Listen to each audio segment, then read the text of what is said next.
The guy with the answers.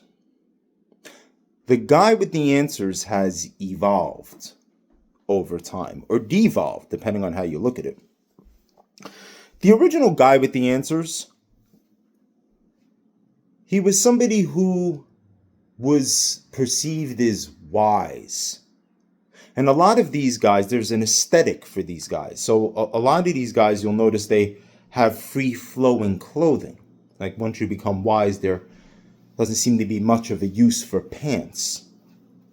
The garb has to be flowy, which makes sense. I mean, like, you're wise. You got something special about you. Your clothing moves in the wind. I mean, that's any guy with the answer should. I mean, that I get it. And with that, would be a beard, right? Because that's associated with wisdom.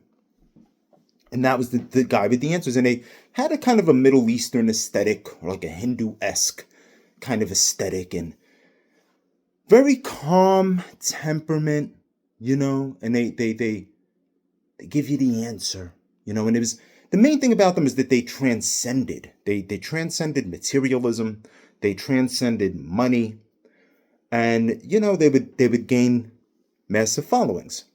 And generally, most of the time, like to be a part of their following, it usually involved the payment of some sort.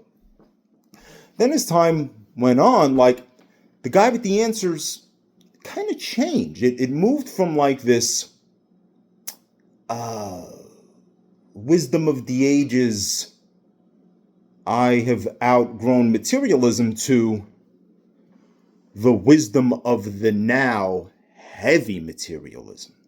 So today's guy with the answers, a lot of them are tatted head to toe, roided out, money, the hot girlfriend, the supercars. These are the new guys with the answers. And I find it fascinating, like these people, and it's like I could do it. I could be a guy with the answers. I really could. I know I could. There's just something to me that's, I don't know, it just feels a little sleazy. You know what I'm saying? Like, just getting rich off of these people that want to change their lives, and here you are, just a fucking parasite. Like, how much can you suck out of these poor fucking people? Like, one of the biggest like ways that they do that is fitness, right? So it's this idea that like fitness is going to change your life in every aspect. Fitness is going to change. Once you can learn how to get in shape and you can learn discipline, it's going to help in every area of your life. It's going to help with the women. It's going to help with the finances.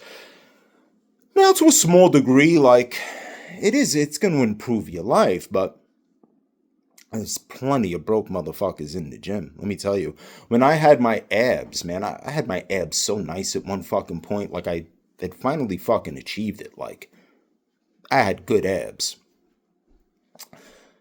I was pretty broke. Like the bank account didn't increase because I had abs. But I find this group of people to be an interesting bunch, and the internet is filled with them. But now I think that genre is dying, right? Because so many of them have kind of been exposed for being scammers. And it seems the new thing is I guess just paying people, I guess paying entertainers, streamers, they stream and people are donating money. I seen a thing real quick of Dr. Umar, and that's kind of what reminded me of all of this, because it was just funny. It was just like, he's the best. Like, he's my favorite. Like, he just gets on and he's like, what does he say?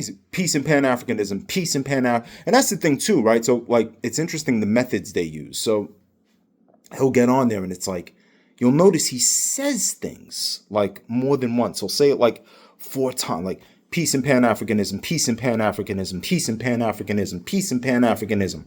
How many donates do we got on the Cash App? How many donates do we got on the Cash App? We're going to look at who donated on the Cash App. Sister Akatufu donated on the Cash App. Sister Akatufu. Now we also have brother. So there's like a method to what they do, like the way that they it induces something. I can't explain it, but there's something in the rhetoric, the pace, the repetitiveness that is very alluring. I don't know that I have a point to this video. I'm just sharing like some of these things that I realized. You know, at one point there was a guy who he was like he was posing as like a Muslim guy, like he was the final messenger or something, you know? And he was people thought he was the Antichrist or whatever. And it was like, I noticed like details that I don't know if other people notice. But I'm looking at this guy and I'm looking at how now this guy didn't have he had long hair. He didn't have like a big beard, but he had long hair. And what I found interesting is I was like, in order to do this thing, he had to be selective of the kind of outfit that he was going to buy. Because if you got to realize, like, you're coming, like, you're the final messenger. You're like the omen, whatever it is. You're coming, you're sent from the heavens, right? If you have an Ed Hardy hoodie on and then like you're sent from that's going to fuck up the whole thing. Like you have to be very careful. Like when you're picking your outfit,